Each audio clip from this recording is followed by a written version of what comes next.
តោះអូខេមិញបងធ្វើឲ្យមើលម្សាណាហើយចាប់ដើមបងធ្វើម្សាទៀតចឹងដំបងឡើយយើងត្រូវរត់ channel របស់យើងថាយើងគោលបំណងរបស់យើងនឹងយកសនតាម matrix អីណាជេលបន្ទាប់មកយើងចូលមកពាក្យ routing ហើយយើងដូរវាមកយើង assign វាជា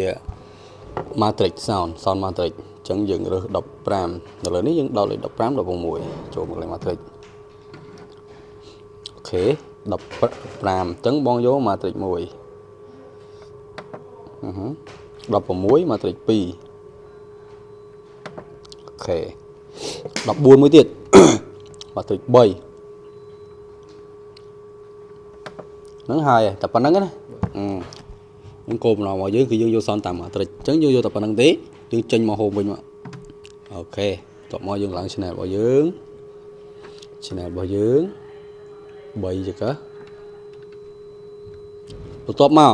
ដើម្បីបញ្ជូនសលេង matrix មក master យើងធ្វើម៉េចទី1 select ទៅ master send on fader រុញ3ចក្របរបស់យើងឡើងមកយើងយក3រុញ3យក6រុញ6ទៅអូខេពួកយើងដោះវិញទាំងសនរបស់យើងគឺហើយហើយបន្ទាប់មកយើងចាក់យើងមើល play របស់យើងថាវាចូលអត់ប៉ុន្តែបើសិនជាអូនឯងយក master អាពីរនេះត្រូវ link គ្នា1 2យល់ទេចឹង select វាសិនរួច link ចឹងពីរនេះគឺ link គ្នាហើយអានេះមិនទេហើយ channel ចាក់របស់យើងទូទៅយើងចាក់ជា stereo យល់ទេចឹងយើងត្រូវ link វាឲ្យដែរ link អូខេចឹងបន្ទាប់មក យើងមើលសញ្ញារបស់វាថា signal ដែលវាចូលមកពី computer មកឬក៏ពីទូរស័ព្ទមកថាវាខ្លាំងឬខ្សោយបើសិនជាវានៅទាបកម្រិតហ្នឹង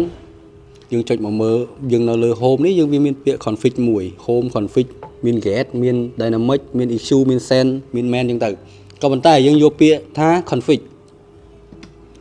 អានេះខ្សោយពេកណាសញ្ញាដែលចូលមកគឺខ្សោយហើយរុញដល់បូក5ក៏នៅតែអត់សូវលឺដែរយល់ទេអញ្ចឹងយើងលេង get វាមកល្មមនេះ get វាដកអស់ហើយដល់12ចឹងយើងយកវា0 0ក៏បានយើងដក3ក៏បានសាច់លើយើងទេចឹងបងយក0 0នេះបូកណាបូកលើហ្នឹងណាចឹងកុំបូកវានេះចូល0 0ធម្មតាចឹងទៅអូខេបន្ទាប់មកយើងរុញឡើង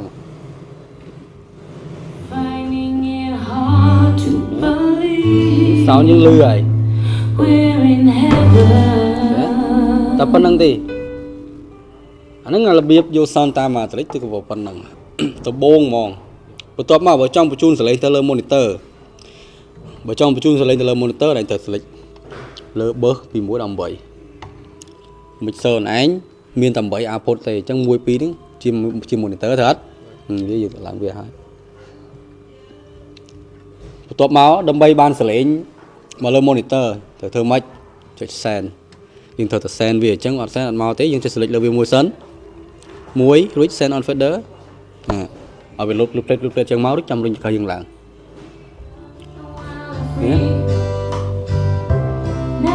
នេះលើ monitor អូខេរួចមួយទៀតអុក2អានេះមិនដោះទេណាចុចអុក2មួយទៀតមក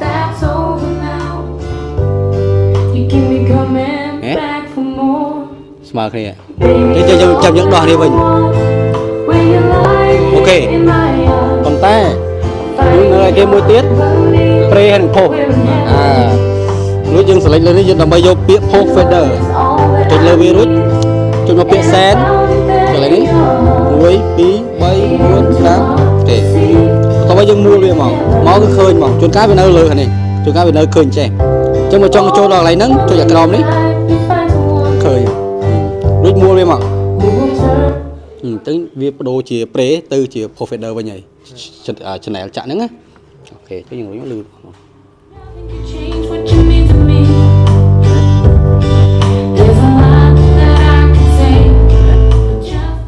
កសនតាម matrix វាកម្លាំងជាងវាប្រុសជាងយើងអាចធ្វើ issue បានច្រើនបែប bot ជាង master របស់យើងយល់ទេប៉ុន្តែកន្លែងហ្នឹងគឺមេរបស់វាតែយើងបិទអត់លឺទេអញ្ចឹងហើយ